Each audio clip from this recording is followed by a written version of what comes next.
Friends, welcome to my YouTube channel. आज शुरू करते हैं एक्सरसाइज 12.3 से क्वेश्चन नंबर 9। इन फिगर 12.27 ये फिगर दी हुई है बुक में।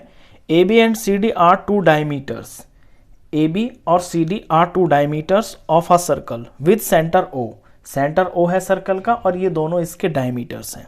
परपेंडिकुलर टू ईच अदर, ये दोनों परपेंडिकुलर हैं एक दूसरे पर। And O D is the diameter of the smaller circle, और ये जो ओ डी है ना, ये छोटे सर्कल का डायमीटर है। If O A is equal to 7 centimeter, अगर ओ ए 7 सेंटीमीटर है, ये 7 सेंटीमीटर है ओ से ए तक। Find the area of the shaded region, तो शेडेड रीजन का एरिया बताइए। अब शेडेड रीजन इसके अंदर आपको दिख रहा होगा 3 जगह पे है। एक तो ये छोटा सर्कल बना हुआ है, इस पे शेडेड है, और ये 2 सेगमेंट्स बनी हुई हैं, इनका एरिया, यानी इन तीनों का टोटल एरिया आपको निकालना है। चलिए शुरू करते हैं। देखिए पहले ओरली बता देता हूं कि इसके अंदर जो शेडेड पार्ट टोटल होगा ना, इसमें होगा एरिया ऑफ स्मॉल सर्कल, ये स्मॉल जो सर्कल है ये वाला, प्लस ये जो सेगमेंट है ये 2 सेगमेंट्स, बस स्मॉल सर्कल का एरिया और प्लस 2 सेगमेंट्स, ये मिलके आपका आंसर बन जाएगा। तो पहले हम क्या करते हैं, एरिया ऑफ स्मॉल सर्कल निकाल लेते हैं अलग से। एरिया ऑफ स्मॉलर सर्कल, अब सर्कल का फॉर्मूला होता है पाई आर स्क्वायर। इसमें वैल्यू पुट करते हैं, पाई की जगह ले लेते हैं 22/7, क्योंकि क्वेश्चन में कुछ मेंशन तो है नहीं। और आर देखिए क्या हो जाएगा। देखिए ओडी का है ना, कि ओडी जो है छोटे सर्कल का डायमीटर है, और ओडी, ओसी, ओबी और ओए ये सारे के सारे आपस में बराबर होंगे। क्यों? क्योंकि ये सारे के सारे बड़े सर्कल के रेडियस ही तो हैं। जब ओए 7 सेंटीमीटर बुक में दे दिया, तो यानी कि जो ओडी है ये भी 7 सेंटीमीटर होगा, और जब ओडी 7 सेंटीमीटर है तो ये छोटे वाले सर्कल का डायमीटर है। अब छोटे सर्कल का डायमीटर 7 है, तो इसका रेडियस कितना होगा, 7 का हाफ होगा, यानी 7/2। तो इसमें जो रेडियस आप लेंगे ये लेंगे 7/2। इसे सॉल्व कर देते हैं तो सर्कल का एरिया आ जाएगा। चलिए ये आ गया, 7 से 7 कट गया, ये 2 1 जार, और ये यहाँ पे 11 आ गया। ऊपर आ गया 11 7 जार 77, और नीचे आ गया 2। 77 को 2 से जब डिवाइड कर देते हैं तो ये वैल्यू आ जाती है आपकी 38.5 सेंटीमीटर में क्वेश्चन है, और एरिया है तो सेंटीमीटर का स्क्वायर। तो इतना तो हमने निकाल लिया, स्मॉल सर्कल का एरिया तो निकाल लिया। अब निकालना है ये जो 2 सेगमेंट्स बनी हुई है ना, इनका एरिया निकालना है।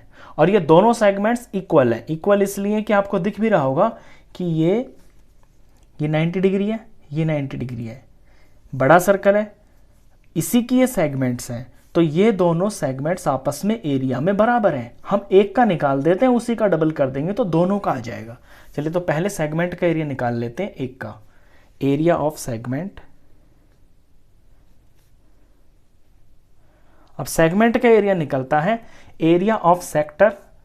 सेगमेंट जो होती है ये सेक्टर में से ट्राइंगल माइनस होता है, और यहां पे सेक्टर बना हुआ है, सेक्टर है लेकिन उसको हम क्वाड्रेंट बोल सकते हैं, क्योंकि जो सेक्टर 90 डिग्री सेंटर पे एंगल होता है उसे हम क्वाड्रेंट बोल सकते हैं। तो ये क्वाड्रेंट ही है, हम इसे क्वाड्रेंट ही लिख लेंगे। Area of quadrant minus area of ये वाला triangle. Area of quadrant minus area of triangle. Triangle का नाम मैं लिख लेता हूं इसमें, BOC। ठीक है, क्वाड्रेंट जो होता है ये सर्कल का 1/4 पार्ट होता है। यहाँ पे 90 डिग्री हो जाता है, ये सर्कल का 1/4 पार्ट होता है। तो फॉर्मूला भी इसमें 1/4 हो जाता है, 1/4 पाई आर स्क्वायर। अब देखिए यहाँ मैं बड़ा आर ले रहा हूँ। क्यों ले रहा हूँ? सवाल के अंदर छोटे आर का भी यूज है, बड़े आर का भी यूज है। छोटे सर्कल के लिए छोटा आर और बड़े सर्कल के लिए बड़ा आर। क्यों? क्योंकि बड़ा सर्कल तो ये सारा का सारा है, और बड़े सर्कल का जो रेडियस है ना वो यहां से लेके यहां तक है, यानी ये जो सारे हैं ये चारों के चारों ये बड़े सर्कल के रेडियस है, और ये दिया हुआ है इसकी वैल्यू कि ये 7 सेंटीमीटर है। तो मैंने यहाँ बड़े आर से डिनोट किया है इसमें, ये आपको ध्यान रखना है। Minus area of triangle BOC। BOC, अब BOC एक राइट ट्राइंगल है क्योंकि 90 डिग्री है, बुक में लिखा हुआ है कि ये परपेंडिकुलर है, तो 90 हो गया ना। तो राइट ट्राइंगल का जो एरिया होता है वो होता है हाफ बेस इंटू हाइट। अब इसमें किसी को भी आप बेस मान लो, किसी को भी हाइट मान लो, ये जो दोनों साइड है ना इनका प्रोडक्ट करना है, तो मैं लिख देता हूं BOC। और वैल्यू पुट करते हैं 1/4, पाई की जगह कुछ मेंशन तो है नहीं, तो 22/7 ही लेते हैं।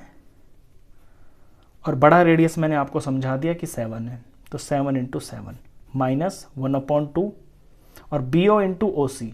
अब ये जो BO और OC है ये सारे 7 ही तो हैं, तो 7 × 7 सॉल्व करते ही आपका आंसर आ जाएगा।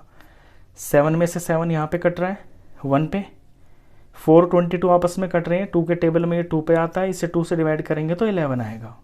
ऊपर आ गया 11 7 77 डिवाइडेड बाय 2 माइनस इस तरफ कुछ कट नहीं रहा, 7 7 49 अपॉन में 2। अब जब नीचे हमेशा डिनोमिनेटर अगर सेम आ जाए तो उस डिनोमिनेटर को एक बार लिख लेते हैं, और ऊपर जो काम हो रहा होता है प्लस है तो प्लस कर देते हैं, माइनस है तो माइनस कर देते हैं। यहाँ पे इसको करने से ये वैल्यू आ गई, 77 में से 49 माइनस कर देंगे तो 28 आ गया, और नीचे 2 है, इसे डिवाइड किया तो ये आ गया 14, और क्योंकि एरिया है तो 14 सेंटीमीटर स्क्वायर। तो ये जो 14 सेंटीमीटर स्क्वायर आया है ना, ये एक का आया है इसका, फॉर एग्जाम्पल दोनों सेम ही तो हैं, तो इसका भी 14 सेंटीमीटर स्क्वायर होगा। इसका 14 आ गया, इसका 14 हो गया, और इसका हम पहले निकाल चुके हैं 38.5। बस अब इन सारों को एक साथ लिख के अपना आंसर लिख देंगे। हमें लिखना है एरिया ऑफ शेडेड रीजन। पहले तो लैंग्वेज में लिखेंगे कि हम किस किस को प्लस कर रहे हैं। एरिया ऑफ शेडेड रीजन हो जाएगा area of smaller circle plus twice of area of segment. ये जो सेगमेंट हमने निकाला है 14 जोड़ देते हैं। एरिया ऑफ स्मॉलर सर्कल है 38.5 plus twice of area of segment 14 निकला है, 38.5 14 2 = 28। इन दोनों का जब सम किया तो ये सम आ गया 66.5, और सेंटीमीटर में एरिया है तो सेंटीमीटर का स्क्वायर। तो इतना सिंपल ये क्वेश्चन है। तो इस वीडियो में बस इतना ही। नेक्स्ट क्वेश्चंस के लिए मिलते हैं फिर आपसे नेक्स्ट वीडियो में, तब तक के लिए गुड बाय।